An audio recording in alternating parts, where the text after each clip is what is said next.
Exactly. All right, bro. So the question to kick it off is yeah, man, how are you doing lately? And yeah, how are you kind of balancing like work-life balance? You know, you have this like kind of this pretty big YouTube channel at this point. Like, you know, you're getting up there now. I feel like you're kind of I feel like you're out of like, you're kind of like the mid-range entering the upper echelon. I see your smile. You're like, yeah, I know that. But yeah, how are you feeling about your YouTube channel right now? And how are you balancing that with kind of your life?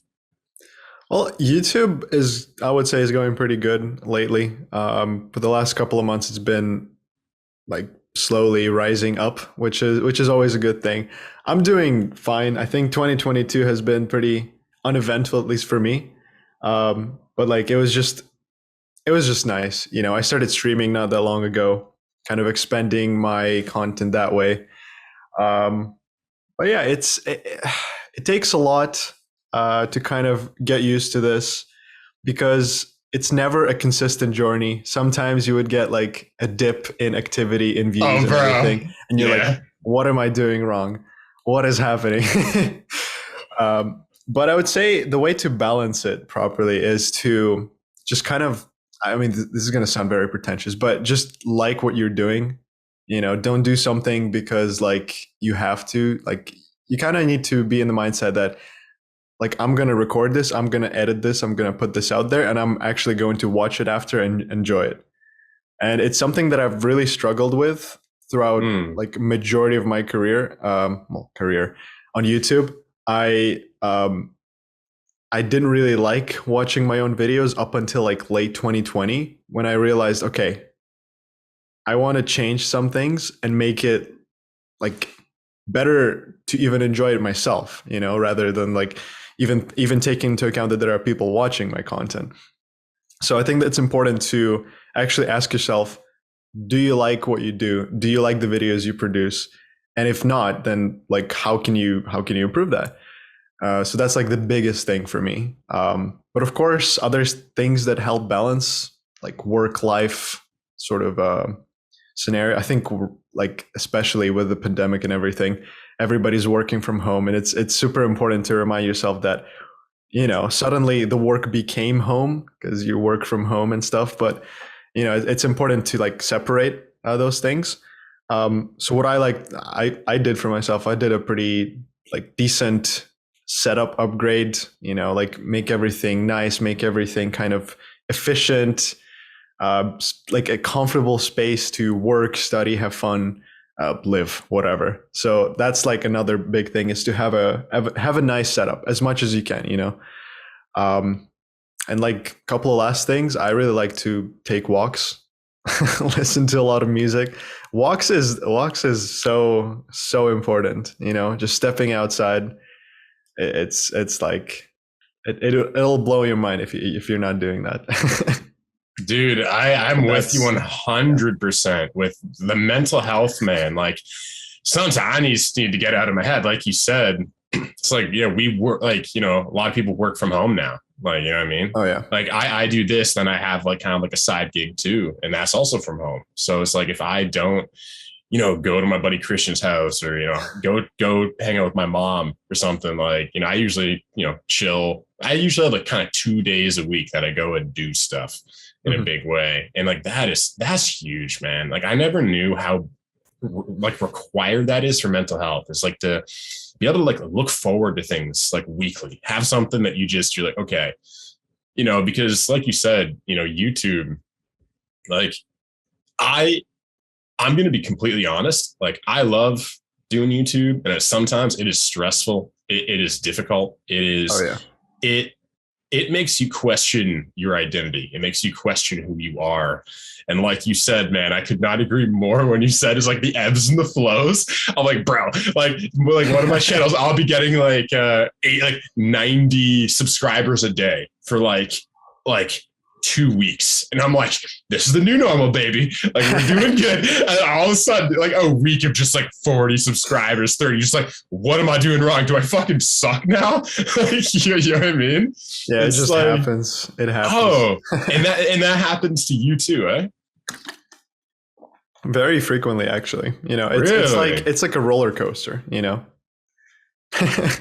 Yeah. How have you been able to kind of figure out what is it? Just because I can look through your videos and I can, some will be like 11,000 views, 4,000 views, 3,000 views, 2,000, like 30,000, like, 60,000. And I'm with you because I think when people from the outside look at reactors, they're like, when I was getting into this, I was like, okay, once I get to, 65,000 subscribers, I'll have like 5,000 views minimum on every video. And like, that will be the floor. And it's just like, you just realize, no, like people come for specific artists, specific bands. And it's like, yeah, every time, like, you do an Our Mirage song or something like with Timo. Yeah. And then it's like, that will be a smaller one. And every time I'm like, it doesn't matter what reactor it is, just if it's a smaller band, you're not going to get as many views on that. And how do you kind of balance doing, and maybe this is kind of what you said, like making sure you do what you love, doing the bands you love, doing the content you love, and also like growing. Like, how do you kind of manage that balance? When it comes to like smaller bands, actually, it's really a hit and a miss sometimes. Like you could get a very nice smaller band and some that might not be right up your valley.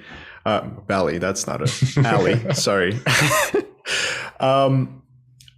But like the way I cheated the system sometimes when it comes to like smaller bands is I just clickbaited the shit out of it. How? Because so I remember the first like good example of that was this band Katahdin, which is like this hardcore band from the States. They reached out to me basically with their first ever debut single under that name. And they told me like, yo, react to this. This is we are very proud of this. And I did. And I really liked the song. And because I liked the song, I wanted to give them as many views from my channel as possible. So I named the video like the heaviest breakdown ever, like the tagline that I always put in the videos.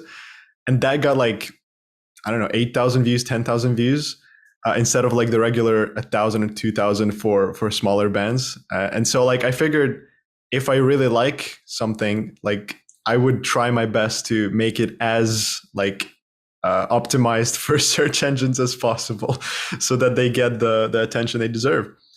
Yeah, that's the catch. Man, that was actually a good question because yeah, it's funny because when I first heard about you and saw some of your stuff, like I don't think you were getting many views. I think like, you weren't getting that many views. And then all of a sudden, man, it was like the last 6 months or a year. It's just like, I'm just seeing hardcore and like all your shit is like blown up. I'm like, wow, dude, like from my perspective, I'm like, did he change the titles? Is he reaching this critical mass of the community support where like you finally have people that believe in you? Because I feel like there's this thing where it's like when you're growing as a creator, you're like, people like you if you're good, and people latch on to you and they're like, oh, I really like this guy. And then like there's a certain level where like you become you're the underdog, and then you become like people now have pride in being in your community. They're like, I love hardcore. I'm one of 65,000 people. And it's like, and then it's like, once you hit that echelon, then it's like, I don't know why, but like it's just like the views start exploding once you reach this like critical mass. What is your perspective on why do you think you started getting way more views this year? I think there was like a very steep like rise in the activity on my videos aligned with the pandemic in 2020. And I think a lot of that has to do, of course, with the fact that I had a lot more time on my hands, so I could do more videos. And that's where like the subscribers, the views started climbing. And that's where I realized, oh shit, I have to actually like kind of take this more seriously. So I had to like upgrade a lot of stuff, like my camera, like my microphone, lights, everything. So I think the period between the beginning of 2020 to now was like, or not now, but like the end of 2020 was basically the time for me to take my stuff more seriously, like upgrade everything, make better content, make better sounding, better looking content. And I think that helps tremendously with your with the activity, because people obviously they want to like see good picture, they want to hear good sound, and yeah, that's one of the aspects. But another one is obviously like kind of understanding how YouTube works, the algorithm and everything. It's what is your perspective on the algorithm? How do you think it works? What have you noticed? It's kind of hard to grasp it. I think one of the things I discovered is that comments, the amount of comments is very important to how the video gets suggested to other people. So the more people comment on your video, YouTube algorithm thinks, okay, people are talking about this, therefore I'm going to suggest it to even more people. And that's what like makes videos more viral. But I've also noticed that it's completely inconsistent sometimes, because you would get a video that you made God know how many months ago, and it would suddenly like get more views like out of nowhere.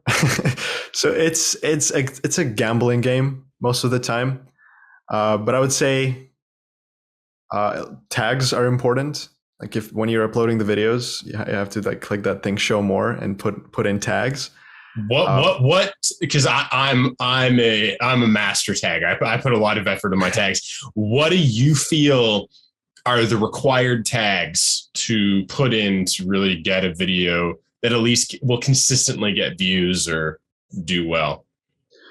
I think you have to do like if it's a reaction video, of course, the title of the band dash the title of the song reaction, and then all possible variations of that, because that's basically you're putting the terms what people would put in the search bar to look for videos. And if your video has that in tags, of course, it's going to appear higher on the list of the search results. And I've noticed that with my videos, and that's what I do consistently with every single upload.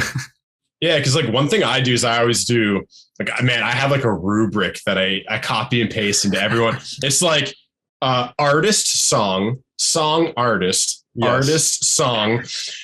Artist, song, reaction, song, artist, reaction, art, like, and so it's like all these like things, and then I'll put like Arc Vision reactions, artist, Arc Vision reactions, artist, song, and yeah, it's like, do you do anything other than that kind of simple variation?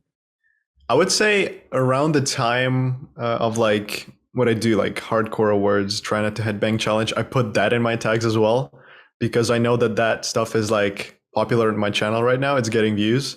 It's so trendy. Yeah, exactly. So I put it in other videos around that time as well, so that it gets recommended. Oh man, Bogdan, you're smarter than you let on, man. I feel like all these people are just like, he just puts his face in the thumbnails really close up and bangs his head, but no. That's another thing. Thumbnails is super important. I've noticed that as soon as I started making like more consistent thumbnails where it's super simple, it's the cover art of the song or the subject I'm reacting to, and then just my face, that's kind of when my views also went up. So it's like a collection of things. But I've noticed that it's important to keep thumbnails very simple, man, because most of YouTube traffic comes from mobile, and mobile screens are not known for being that big. So if you put like super small text on it or something like not very eligible, like people are not going to see anything. So you simplify it as much as possible. It'll look better, and from my designer perspective, I guess. Hey man, I'm gonna blow smoke up your ass. So from a master thumbnail designer like yourself, you've seen my thumbnails. Is there anything you would change with mine that you think would increase more traffic? I mean, definitely putting the titles of the bands of the songs in the thumbnail is cool. I've been experimenting with that a lot, like actually putting the logos of the bands. So I think that's one way to like help the conversion. The people who see the thumbnail be like, oh, okay, he's reacting to this band, I'll click on this, instead of like putting the boring old text all over the screen that, oh, this is the song, this is the band. Putting like actual band logos, I noticed was it's a pretty small change, and I haven't had enough time to like actually test it if it actually does anything. But It looks better in my opinion. Yeah, because like with me, I'm a high efficiency guy. Like I'm a systems guy. I'm like an engineer kind of thing. So with me, like I have my template with my thumbnails and like Microsoft Photoshop, and I have like I just like it's pretty interchangeable. It's like my face, name of the artist, like because I don't like you said, bro, my thumbnails used to be fucking terrible.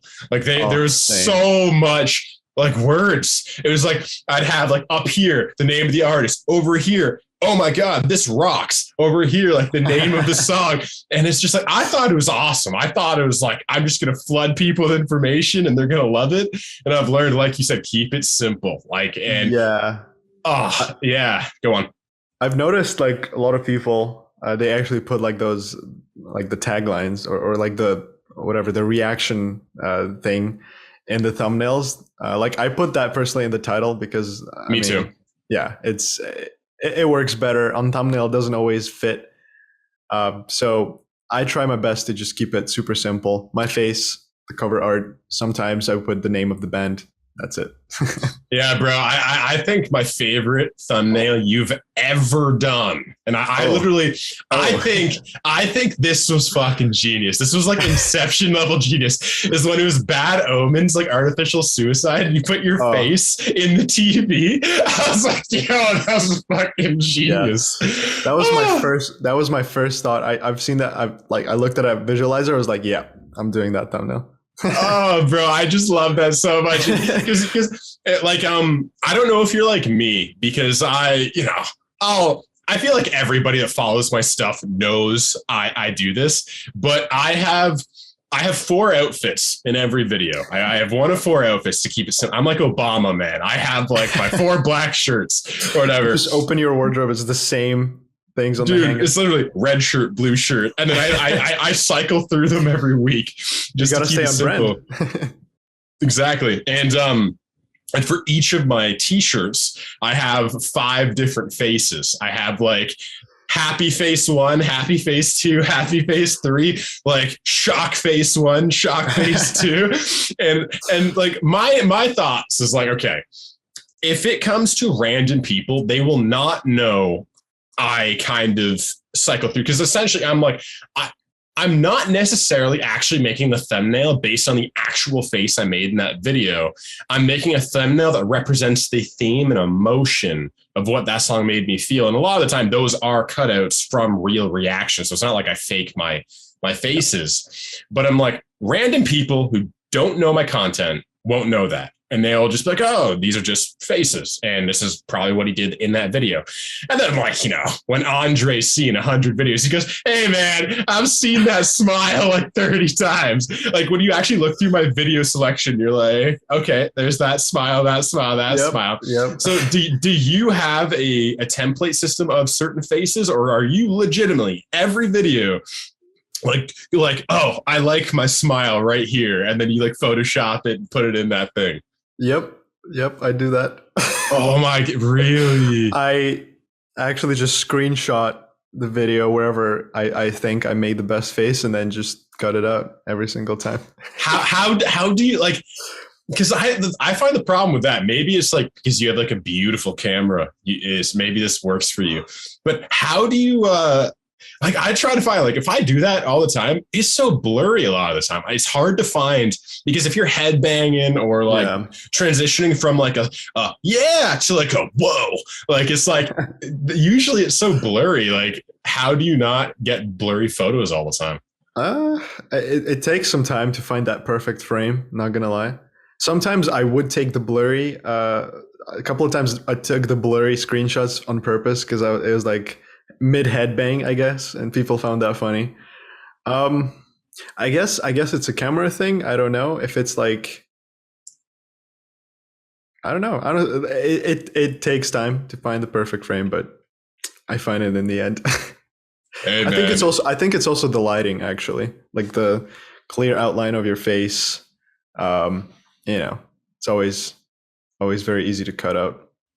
Yeah.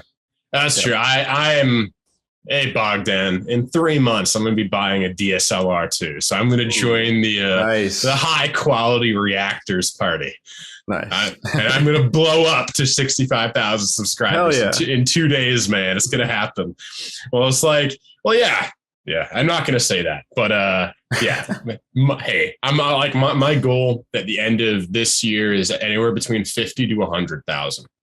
That's what I'm hoping, because last year I got to 40,000. Which you're probably like, Anton, you're lying. I've seen your channel. You're at like 3,000, 4,000 on one channel. And I think like 8,000 on the other. It's because I restarted my channel because I was really dumb. And I did a lot of stupid mistakes on my old channel. Like just having way too much. Like I was doing Celine Dion and Ed Sheeran and like Parkway Drive on the same channel. And that just doesn't really work because you have like 40,000 subscribers and you're like, I don't know who likes what. And YouTube is like showing my videos to my subscribers. They're like, you love Parkway Drive. And the person who loves Celine Dion's like, no, I don't. Yeah. And it's just like, you just get all these people that just say no to the video. But go on. Yeah, that's a big thing. Like finding the specific content that the audience will love, like no matter what you do, that's super important. Like you said, like people who listen to Parkway Drive maybe not necessarily interested in other stuff. It's super vital. Also, what was I gonna say? I forgot. Oh, good, man. It'll come to you. This always happens. Yes. In like 10 seconds, I'll be in the middle of talking, and then it'll come to you, and you'll just rudely interrupt me. Yes, and you'll be like, "I know what I was saying." But yeah, man, it was like definitely like what have you found? What is hardcore's niche? What is your niche? What would you say? What are you allowed to do and what are you not allowed to do? And obviously you can do whatever you want, but like what are you rewarded by? And what when you try to do it is like slap down people like, no, Bogdan, no, we don't want that. I guess I never really had like a terrible experience with trying something new. Usually, like most of the time when you try something new, it gets like under 1,000 views, and you're like, oh, never mind. I'll just keep doing what I'm doing. I don't know. My niche is just like this weird gent metalcore, deathcore type of music. That is very. It's weird because specifically in like metalcore, it's all very like if one person listens to one band, they will 100% listen to another, and so like capitalizing on this group of bands, that's what I do. Like it's kind of like people sometimes make fun of me that I only react to like 20 bands. Wait, is that actually, oh my God, I've been thinking about this, man, because I think something that set me back in the last 4 months was I was reacting to a lot of stuff because I love a lot of music. Yep. Like insane. I love rock, I love pop, I love metal, I love Parkway Drive, I love As Lay Dying, I love like Killswitch Engage, I love so much stuff. And I love like 100 bands, 200 bands, something like that, right? Yep. And so I was doing a lot of stuff, and it's like, yeah, it's people want that consistency. And so I made like an executive decision 1 month ago that I'm going to start focusing more on a certain thing. So I'm making more of my niche sing-alongs. So the Bullet for Valentine's, the Bring Me the Horizons, the bands that are heavy, and I love the metal aspect, but they need choruses. Like I am kind of walking away from the deathcore side of things. I'm walking away from the really genty things. And I want to make my niche like a vocal niche, like big choruses, big singers, the Nightwishes, the Within Temptations. Like I want to go after that market, even like the Ghost and Shine Down. And so I'm like, yeah, it's interesting you talking about it because you're targeting that like guitar gutter, like that heavy side of things, and it's good for you because you like doing those faces, bro. You like losing my mind right now. Like that's your brand of things. And I'm gonna make my brand this is the best thing ever, like Disney. Like, you know what I mean? So Yeah, so I think I'm going to follow in Bogdan's footsteps. I'm going to focus on a smaller niche. So that's what you're kind of doing. You're kind of doing that. You're like focusing on like 20 bands, 30 bands. How do you see it? Yeah, I think that's the right way to look at it, to like sort of isolate the specific group of people that are going to watch your content.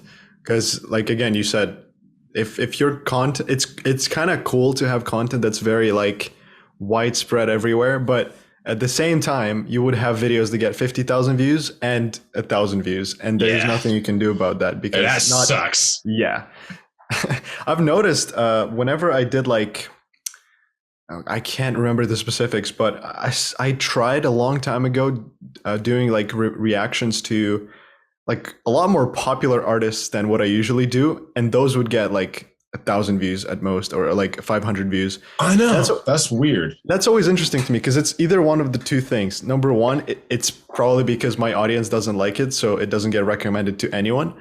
Or two, like reaction content, like specifically to metal music, is more popular than reaction content to like rap, pop, whatever else music. Like I feel like that weirdly gets more attention than the pop music of that type of content. At least that's what I've noticed on different reaction channels. Like you would react to, you know, some like a very small metalcore band that's like very popular and like niche to a lot of people, and it would get like 20,000 views, like Spirit Box, before they became like super big and popular. The first time I reacted to them, I got 20,000 views out of nowhere. But then, for example, if you reacted to something like Muse out of nowhere on the channel, it would get significantly less because, you know, I guess people don't care about reactions to like bigger songs. This is really interesting because I think you and me are already noticing a difference in audience type. Like, for example, I did the new Muse song and it's one of my biggest videos. That new one like really blew up. Yeah, no, the new one did pretty good for me as well. Yeah, but it surprisingly didn't do as good as other videos around it. Like Bad Omens did better than Muse video. It's weird. It's weird. Yeah, I think it's because my audience, I have an extremely, this is actually interesting. Let's play this game. Let's try to describe who we think our audience is, as like, if we were to describe a human being, like a best friend, and we're trying to like come up with the traits of what our audience is in a human being, what would that be? Like for me, I think my audience would be a kind of a simultaneously upbeat and emotional person who kind of maybe had a bit of a hard upbringing. One of their parents was kind of an asshole, but they're happy and they want to be happy, and they love passion and they love sing-alongs and they love feeling the emotion and they love the upliftment. I feel like that's my audience, and so my audience loves things like Muse. They love things like I think my audience grew up in the 2000s and the 90s and loves those like new metal, kind of the sing-alongs mixed with the heaviness. And I'm almost going after more of a nostalgic audience and music that reminds them of the music they had when they were children. So what about you? If you were to describe who your audience and a human being is, what would he or she be like? Where did they come from? What was their upbringing like? What are they doing? I think that me and you are the same in that they both grew up on like new metal, early 2000s Linkin Park stuff. I mean, I grew up on that.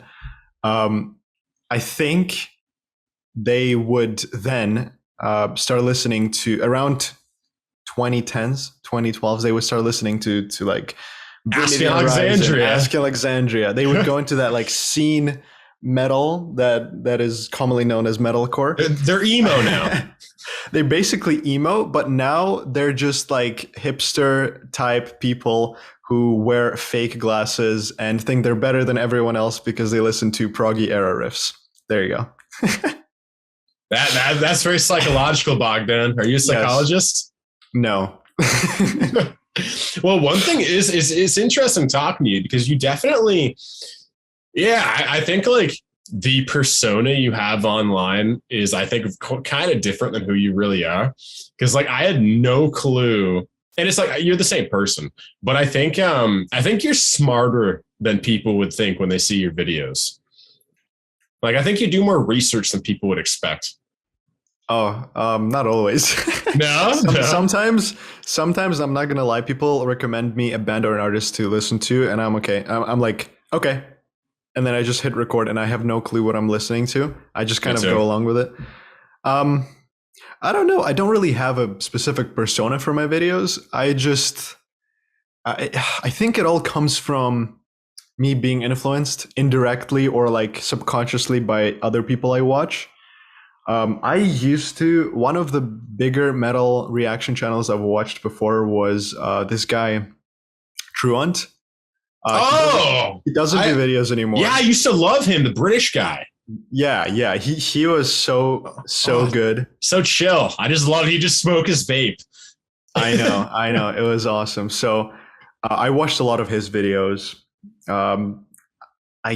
Some people tell me that I have like similar intro to that, and it's weird because I never like consciously decided to take his intro or anything, but I guess it's just I'm a product of the stuff I watched, of the stuff I kind of grew up with on YouTube. So it is what it is.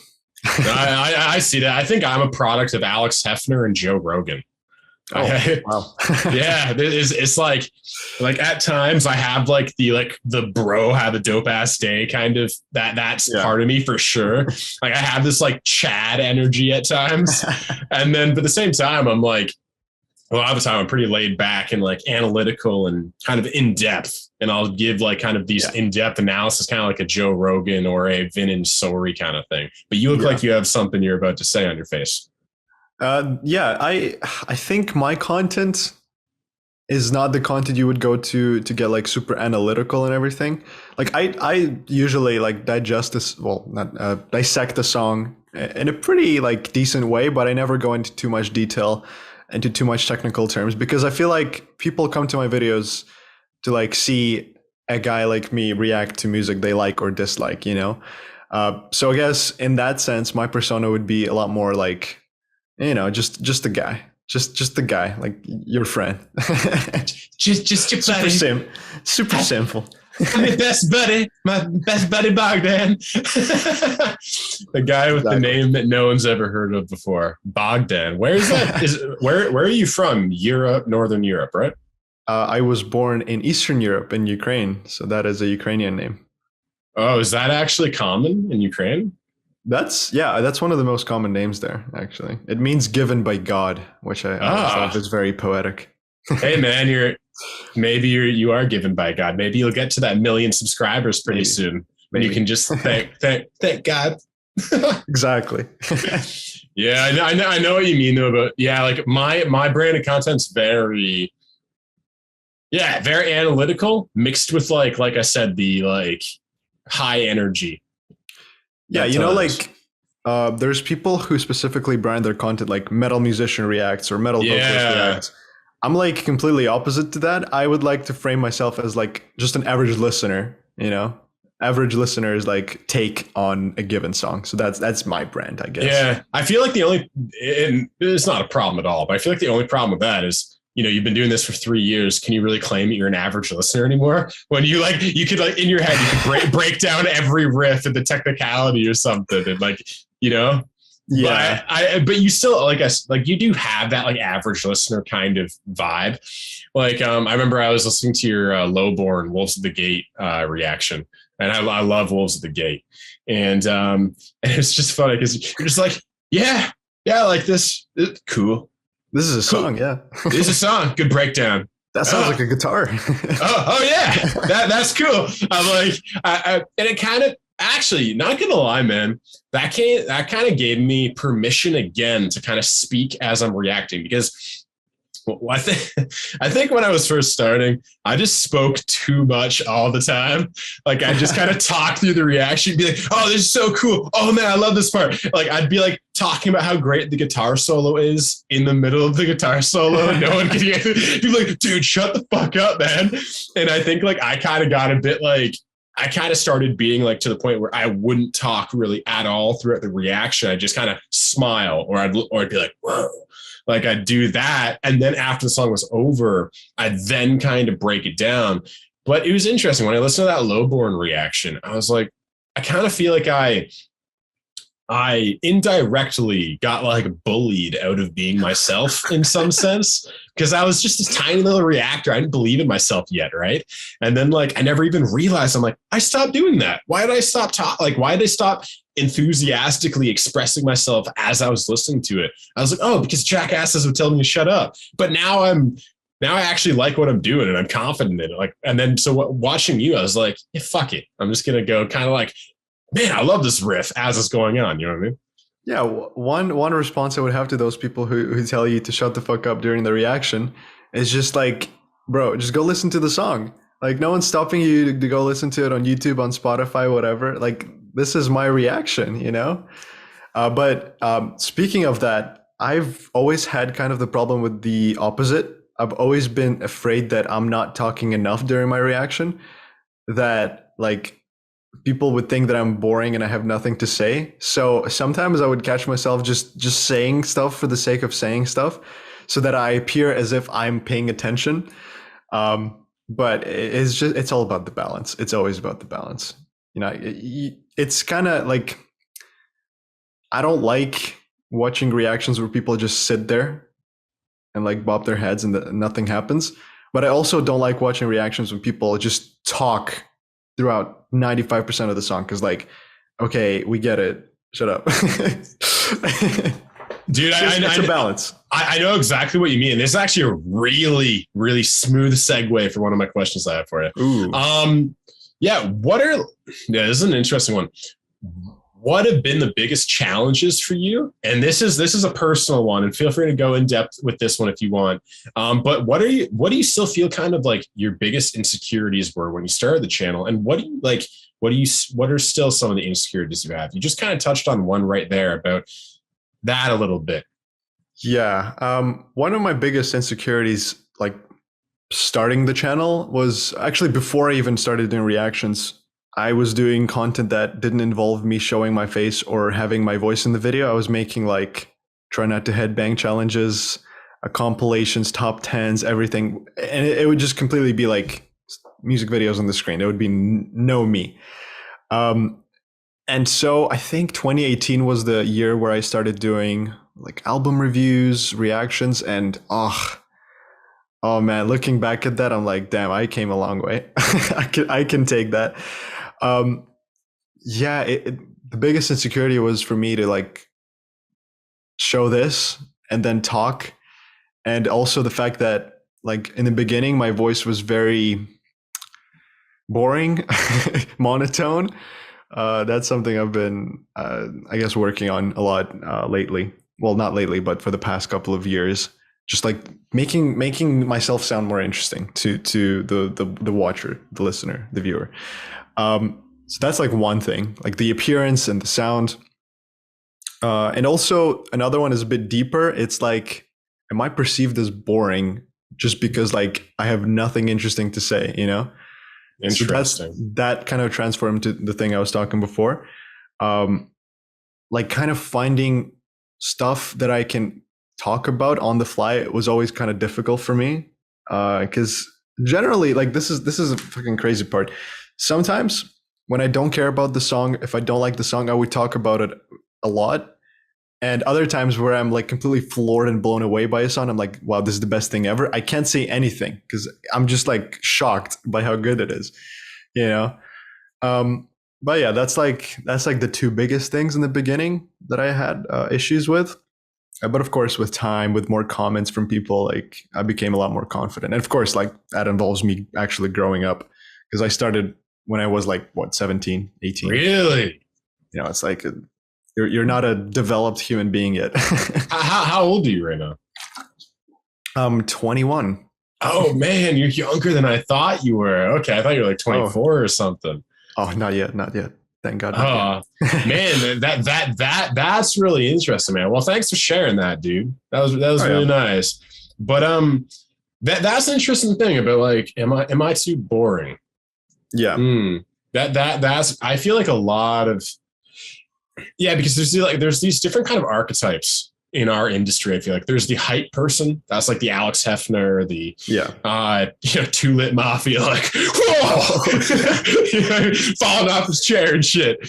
And then you have like the really analytical people, like the Vin and Sori. You have the Third Ernest on the rap side of things. Yeah. You have me. I would put myself kind of in that category, like the professional, kind of the one who is, studied in this stuff.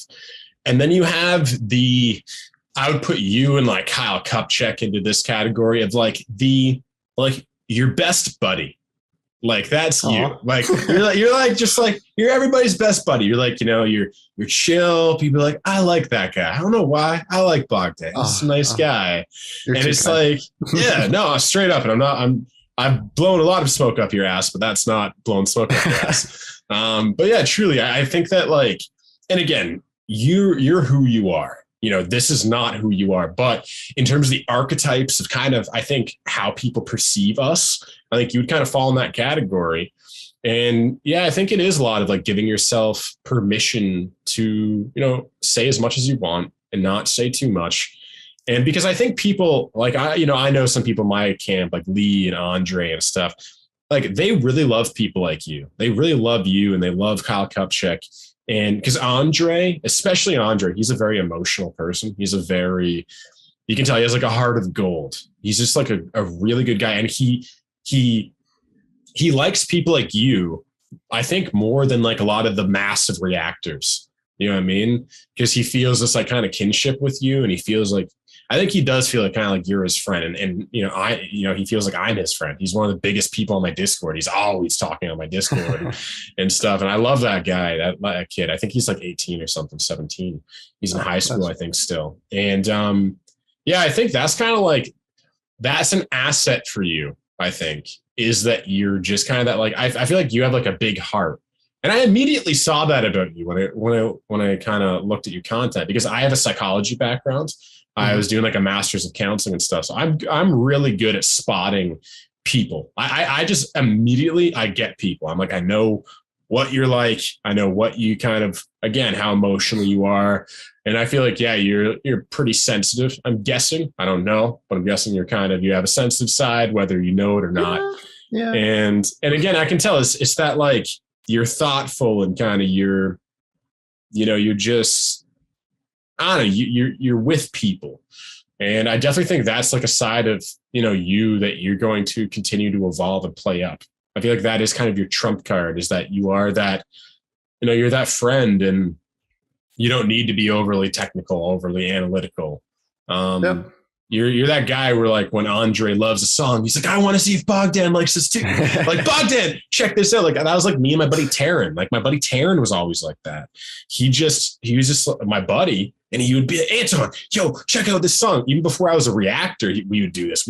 Yo, bro, check out this song. And I feel like you're like literally the reaction definition of that kind of experience of like, yo, I want to see how my buddy thinks of this. You know what I mean? Oh yeah, I appreciate that. That's I mean, that's kind of what I was always aiming for, and that's what I hope to keep, no matter how like big I get, I guess. It is. We'll see. We'll see where it goes. I don't think it'll change, because that's kind of like who you are. Like, you'll get more popular, you'll get more confident, you'll become. But I think as you get more confident, you'll just become a better version of you. I don't think that the core of who you are will change. Your voice will get better. You'll become more self-expressed, whatever it is in you that you love to be, when you're excited about a movie or a song, like, like a kid, you know what I mean? I feel like you will, as you get more popular, the child in you will become more expressed. You'll allow yourself to be more youthful, more fun. You'll enjoy hanging out with yourself more, because like you said, you didn't like watching your old videos because you're like, I think you could tell I'm not fully myself. I'm not fully expressed. I don't even want to spend time with myself. And then now you're enjoying your content more. You're like, I like this person. I'd hang out with this person. You know what I mean? I'm kind of fun. You know what I mean? I kind of like hanging out with myself. And I feel like that will just evolve over time, Well, cheers to that. Hopefully that is exactly what is going to happen. Yeah. And what are your goals this year? You know, what milestones, and don't, I don't mean to pressure you, because some people, they don't even have milestones and they don't want milestones. They just want to organically grow. But how do you perceive 2022? I don't have specific goals or milestones ever, because that helps me not crush my expectations at the end. Yeah. Hey man, I'm a master at crushing my expectations. So yeah. So it's better to not have expectations than to have expectations and then you disappoint yourself. Well, I guess the very general idea for 2022 for me is the same idea that I had for 2021, the same idea I had for 2022, is to branch out a bit more from reactions to something a bit different. What are you trying? Oof, that is, I don't know yet. I kind of want to tap my feet into like video essays on certain Me too. topics. That's interesting. Keep going in that though. Yeah, it's definitely gonna be difficult, because I'm 100% sure that in the beginning, at least, it's not going to be as popular as my other content. But same thing happened with my vocal covers, for example. That's like the biggest other type of content that I have. Like it would get like tiny views, like no views at all compared to other reactions. And like last year when I made like a lot of covers, and this year when I made slightly less covers, but like in my opinion they were the best covers I've made so far. Like I would get like 10,000 views on a cover, which is something I never thought, like, whoa, people actually come there to listen to me, like not reacting to something, but rather like doing something myself, you know? So yeah, it's in the beginning, whatever new thing that you're trying is always going to like be doomed to fail. But it's the matter of you like enjoying that new thing and pushing that new thing forward until it eventually becomes like a big part of your channel, a big part of your content. So my goal for 2022 is to actually like make something new, you know, aside from covers and reactions. So I love that. I'll leave it at that. Yeah. And like, yeah, I feel like those covers are getting more popular because, again, people like you're their buddy. Like they want to see their buddy like, you know, cover, bring their eye. I don't fucking know. I know you've covered quite a bit of stuff. But yeah, it's like, you know, I think as your community grows, as people start to, you know, value you and get to know you more and more, yeah, they'll check out more of your stuff. Exactly. It's no longer a random dude covering a song. It's Bogdan. We know Bogdan. You know what I mean? But yeah, me too. That's been a huge thing with me because I feel like reactions for me have started to get a bit boring. Just the simple reaction format is getting a bit boring, and I need to find a way to keep it fresh. One thing I want to follow in Nick Nocturnal's footsteps and Alex Hefner is have an artist come on and react to another artist's music. I think that's a really fun idea. That is a fun idea, yeah. Because I like that more than an artist reacting to their own stuff. I think that's kind of because that, you know, that's cool. But I kind of feel like it's more interesting if they react to, like, if Asking Alexandria reacts to Bring Me the Horizon. Like, I think that's kind of cool. That's like Avengers type crossover, you know? Everybody wants to see that, you know? Dude, exactly. Thor, man. And Robert Downey Jr. And also, like, if you react with an artist to their song, there is an expectation that you're going to like it. Because if you don't, you're an asshole. Exactly. And what if I fucking hate it? And I'm just like, awkward. Yeah, this... sucked. You know what I mean? Like, especially if you're with someone like a strong personality like Danny Warsnop of Asking Alexandria. Oh yeah. Imagine telling him that he sucks. Like, oh yeah. Just leave the call. Yeah, he'd be like, you suck. Goodbye. Ruin your career like MGK or something.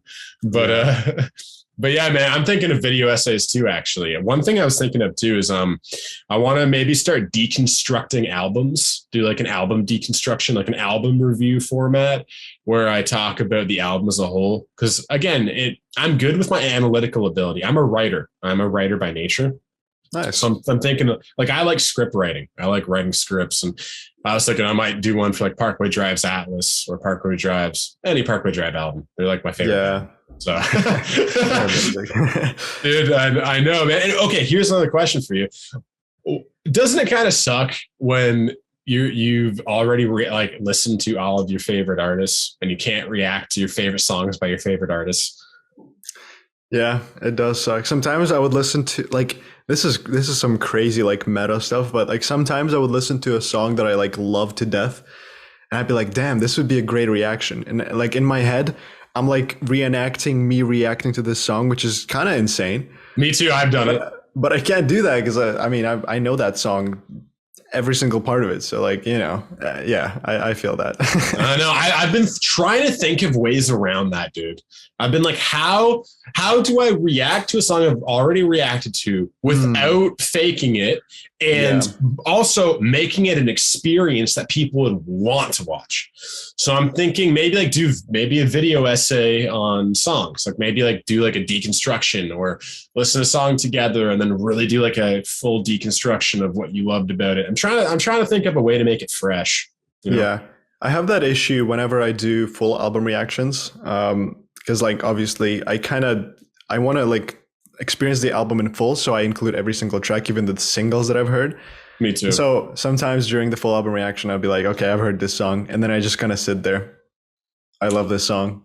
The song is amazing. Yeah, I know. Yeah, sorry, I don't do that. If I do a full album reaction, I don't so what I'll do is I'll try to find a live version of the single, and then I'll throw that in there as a way of being able to, it's kind of new, it's kind of the same, so I can kind of in-depth react to it, but it's still kind of fresh, you know?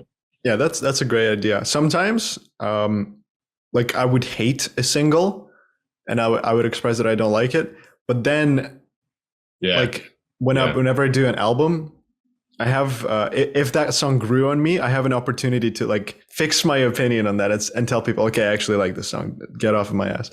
Yeah, I guess sometimes the first listen is not the definitive opinion that you can develop about the song. It takes a lot more. So I've been very careful about like saying that I outright don't like a song or don't like an album, because I know for a fact that I could really like it. Example, Sleep Token's album. I said in the reaction after I finished the whole album, I was like, okay, this is kind of boring. I like the previous album more. And then I ended up including it into my like top 5 albums of the year because it's actually an amazing album. So yeah. I know exactly what you mean. And I want to be very mindful of your time, Bogdan. How much more time do you have? We could talk a bit more. That's cool. Fine. Okay. I just broke my own train of thought. I was like, oh no. But don't worry. This is why I have questions, bro. So we will be kind of going into the end of the podcast, kind of summarizing. Do I have any super sick questions for you? Haha, this one's kind of half sick. Okay. This one is, did you see yourself getting this far? No, that is the short answer. The long answer is I kind of expected to drop the whole YouTube thing after 1 or 2 years. Like when I get into college, when I start like doing my actual career, which is graphic design. And then I was like, okay, I'm actually going to stop the channel when I get the job. And then I got the job and I'm still doing YouTube and the job. So it's like, at this point, it has become like a part of my life, without which I think my life would be a lot emptier. Yeah. That sounds kind of sad, but no, it would. You've built a community, you built a lifestyle. You built it's difficult to walk away from a community that loves and appreciates you, you know? Like, it's so depressing to think about like I would love to do YouTube for as long as I can, like keeping it going, keeping it alive, not let it die. But like, it's depressing to think about like, okay, what if I actually have to stop at some point, like for whatever reason, I don't have enough time or anything, like saying goodbye to my like Discord, for example, which is a big part. They have like their own like the culture, the memes, everything. Like, it's so sad to think about like, what if something happens that I have to walk away from my channel. What do I say to those people? So they kind of keep me going. I know how what you mean, and now you don't have to give me an exact number, but how much are you making on YouTube? Are you making enough to kind of sustain yourself, or how's that looking for you?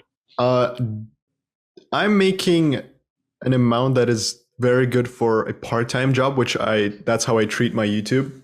It's like 20 hours a week at like minimum wage, or? I don't have an exact number because again, with YouTube, it's like it's fluctuating all the time. And where is your income from? Is it mostly from Patreon? Because YouTube obviously doesn't pay us like fucking anything. Oh yeah. So how are you doing it? My income is currently from my full-time job, which is graphic design. But YouTube, Patreon, Twitch, all of that combines into a very nice bonus to my actual like paycheck, which makes me like think about, okay, I can actually like, do this, like buy real estate or like in a bunch of years. But of course I live in Toronto, which is a hellhole for real estate. Wait. Where do you live? Toronto. Toronto, what country? Canada. Bro, I live like an hour north of you, man. Oh, I'm in Alliston, man. Oh my God. What is the like, dude, the bigger town around? South of Barrie, north of Newmarket.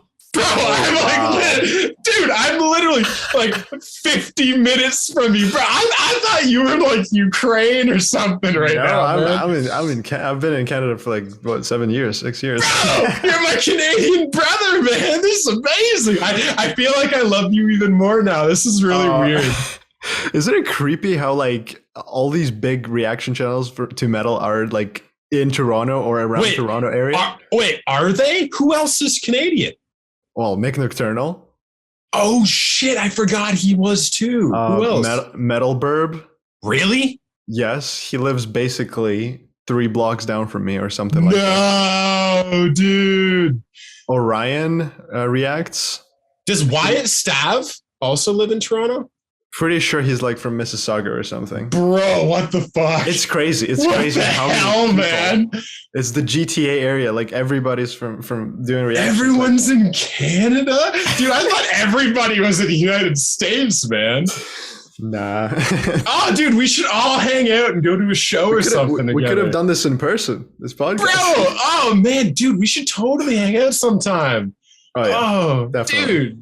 Like some shows or something. That would be awesome. Yeah, I was literally like, Lee just sent me that Parkway Drive was coming to town, so I'll be going to that one. Yes, I had tickets for the previous like tour, but then COVID hit, and that's sad. I've seen them live before, though. I've seen them, 4 times, I think. Four or 5. Oh, bro, I've been to like 6 shows total, and 4 of them are Parkway Drive. I'm like a mega fan. I'm like a groupie. I'm like a male groupie of Parkway Drive. I've seen Ask Alexandria live, even though I've never even heard like all their old stuff. I'm like, I saw them live like way back, like 2013, I think. I forget the set. I remember Danny was wasted. And I think he kind of like didn't really know what was going on. It was back in his like kind of half cowboy phase. I think he like was using the full mic stand to like play the show. And I forget everything about that one. I've seen Miss May I. I've seen While She Sleeps. I've seen Trivium. I've seen Arch Enemy. I've seen Parkway. I've seen In Heart's Wake. I've seen Polaris. I met Jamie from Polaris. I love them. Nice. He's an awesome dude. I love that. Yeah. No, I haven't seen that many shows because I started 2018. I've seen like Architects. I've seen While She Sleeps Again. I've seen Parkway Drive with August Burns Red. That was a me too. Tour. Wait a minute. Was a sick tour. Wait a minute. Where was it? The Rebel? What the fuck, man? You were there? Yes, I was. Oh, dude, Polaris was there, and Polaris so was the Devil Wears Prada, bro. What we the were shit, at the same man? show. Dude, what the fuck? Oh man, that's insane. I love you. Oh my god. Were you at the Ice Nine Kills concert? No. This December? No. I don't know like anything about them. Oh, that's a shame. Oh, They're pretty dude. good. This is so wild, man. Oh, dude, we should, man, because this is what I'm trying to do. I'm trying to like bring all the reaction community together. So I want us all to like kind of help each other out, help each other grow, and just Sure. I want like I want us to be like the Avengers, man. Like I'll be Tony Stark. I'm Iron Man. Who are you? Oh God, I'm Hawkeye. Who are you like? Nah, nobody likes Hawkeye. Sorry. I want to be Thor. Really? You empathize with Thor? Okay, yes, of course. Are you? I don't see your full body, but are you like secretly jacked? No. Okay, so you're like skinnier. It's a fantasy world. Let me live in it. Yeah, you're skinnier but more handsome version of Chris Hemsworth. Yes. You got the sweet hair, man. Exactly. All right, bro. Let me see. So we're in the last few questions. Andre is asking, ask Hardcore about how he trained his vocals both with screaming and singing. Oh, I started with I'm gonna go there. I can't speak. I'm gonna start with singing, because singing is something that I've been doing since I was like a very small child. My parents forced me to, but then I was like taught by a vocal coach and everything, and like I was like performing at little concerts everywhere, like when I was still in Ukraine. But yeah, that like gave me a pretty decent base to like build on. And it's a lot of practice with singing, because I feel like singing is a lot harder to get than screaming. And that comes from me, who, I mean, I learned how to scream, let's see, 2017, and I wasn't very good. But like, I still think that singing is a lot harder, because there's so much more things you can do with singing than screaming. But when it comes to screaming, that is some people ask me like, yo, Bogdan, do a tutorial on how to scream, and I don't know how I scream, like I know the technique that I use and how I do it, but like how did I get there? I don't know. It just kind of came naturally with more stuff I tried. It was just a lot of YouTube tutorials and everything, and I would say most of it is kind of self-taught. But yeah, you just try. Don't hurt yourself. If it hurts, then stop and try again later. But you just try and try and try, and eventually you'll get there. I think that's how I did it, at least. Cool, man. Thanks. And he also asked, and this is a good question. Do you have any secrets to growing a YouTube channel? Be patient. I think patience is very important. Do what you like, and then care about the numbers later. Part of that, like I recommend people, especially if you're starting out, delete the YouTube Studio app from your phone. You don't need to have that on you at all times. Yeah, good advice, man. Constantly check analytics every single day. Fuck. That's so destructive. That's so destructive to your performance, your encouragement. Like, I understand it's easier to reply to comments there, but just reply to them on YouTube. That app is very, very bad for you. Oh man, it has ruined so many mornings for me. Of like, like analytics in general, you go there, what do you expect to see, right? Like, it just crushes you. Like what is here's a question, because this is actually because now I'm besties now with a massive YouTuber like Bogdan. What is your average what is your average click-through rate on a thumbnail? Oh God, I don't know. Yeah, I don't check my analytics on a deeper level than how many views I get, how many comments, how many likes, because I don't care, Gotcha. Because like that was like a question for me, because I thought it was awesome. And then I realized my like click-through rate was like a 4.6% on average. And I was like, that's terrible. But then I reached out to Nuova, another big YouTuber, 50,000. And he's like, yeah, bro, mine's also 4.6. So I'm like, is 4.6 kind of the average for YouTubers? Like, I'm not sure. Let me see. I'm going to check it. Aha. And then while you're doing that, I'll get ready for the next question. Yes. Yeah, because it's like, go and then go to analytics, and then I think it's reach when you're in the reach. Do you have it? Analytics, reach, click-through rate, 5.5%. Ooh, that's pretty good. Is that good? That's 1% higher than me. I don't know enough about this to care. And I just choose not to play the numbers game, you know? I know what you mean. I basically judge whether the video did well or not by how many views and comments it got. And that's enough for me to like decide. Yeah, because like you can fucking drive yourself absolutely insane by trying to figure out, okay, bro, I went through this phase of looking at every single one of my videos, and if it's like got 3% and 8%, like I'd be like, what was my face? What was my title? Like I'm like, does smile faces work better than blown away faces?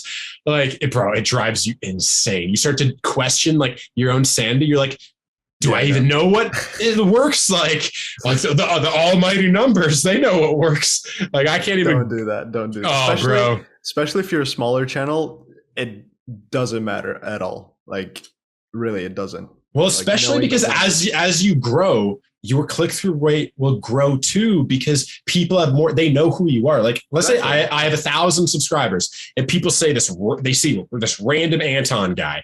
And they're like, why would I click on this random dude? I don't know him. But then if this random Anton guy has 100,000 subscribers and they watch random Anton guy's videos every day, or they've heard of random Anton guy, they're like, it's like Alex Hefner. It's like, oh, I've heard of that Alex Hefner guy. There's a better chance of clicking on the video. So I feel like as you grow, that click-through rate will slowly kind of get a bit higher because people are like, oh, hardcore. Oh yeah, Wyatt Stabb talked about him, or Anton talked about him. There becomes that kind of familiarity with the brand. And last question. This is from Lee. Out of all the songs you've covered, which one is the most enjoyable one? And how in that, yeah. Oh, that is a difficult. I have a bunch of really good like covers that I'm really proud of. I think one of the best ones I did in terms of like just the collaboration aspect was the time where I covered Psychosocial by Slipknot with Nick Nocturnal, Toby Nez, Robin Lenutre, my buddy Dennis plays bass. Like we actually came together and made like a full band cover. That was like in Toronto. Did you guys physically do it? No. We did it all like separately. This was in the booming COVID era. Yeah. We did it all like separately because Toby Nez is from Britain and Robin is from France and then Dennis is from Ukraine. So it's like intercontinental cover that we've put together.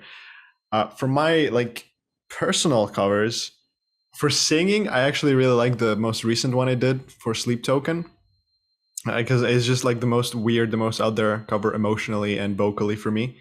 So I'm really happy with that one. For screaming, I would say my favorite would be Era's Scorpion Hymn. I feel like that's where I sound the best when I scream and like scream sing, which is also my favorite technique to do. Are you talking about tones? I think it's called pitch or tone screams. Is that what you're talking about? Like a Sam Carter Architects kind of thing. Yes. Oh, yeah. That's my favorite. I love that, man. I just love the half singing, half screaming. Oh, it's orgasmic, man. Like, it's the best. The second I got a good sound out of it, like I was like, whoa, I can do this. This sounds amazing. And ever since I was in love with this technique, I love doing it. But yeah, I think my favorite still is The Devil Wears Prada Chemical, because I have a very deep connection with that song on a personal level. And like I made a cover because of that. So I was like, yeah, this is my favorite cover that I've done. I love it. And what the heck is going on in the background? Is someone vacuuming? Oh no, you can hear that shit. What is that? I think someone's vacuuming. Yes. Oh, dude, doesn't matter, man. Don't worry. It's like a lot. Like if people get to this part of the podcast, and they're like, "How dare that guy have vacuuming in the background?" It's like unprofessional. Bro, we've been talking for an hour, man. Like you're still here, chill. Yeah. But man, it's really obvious. I'll ask it anyway. Where can people find you and support you? On YouTube, it's Hardcore. The worst name I could have come up with. I was thinking about that today. I'm like, this is the worst name because like if you type in like oh, I'm having hardcore on my podcast. Like it's just like it's like a verb or like an adjective as your name. I don't know what I was thinking. I was 17, man. What do you want from me? Yeah, that's where people can find me if they can find me. Hardcore as 2 words separately. And then on Twitch, I stream on Twitch every Saturday. Twitch.tv/Bogdan HXC. That's where they can find me. Dope. And do you make more money on Twitch or Patreon? Patreon, easily. Yes. Okay, cool. We'll talk about that later. So we're not flaunting how rich you are. You're secretly a Patreon millionaire. Oh, yeah. Billionaire. Oh, yeah, even better Elon Musk level. All right, well, Bogdan, thank you so much for coming on. Thank you for agreeing to this. Thanks for coming on, man. I had a blast talking to you, bro. Oh, me too. Thanks for having me. This was awesome. I really love this conversation. Well, thanks, man. And to everybody watching and listening, I hope you guys enjoyed this a lot, and I'll see you in the next one. I love you. Peace.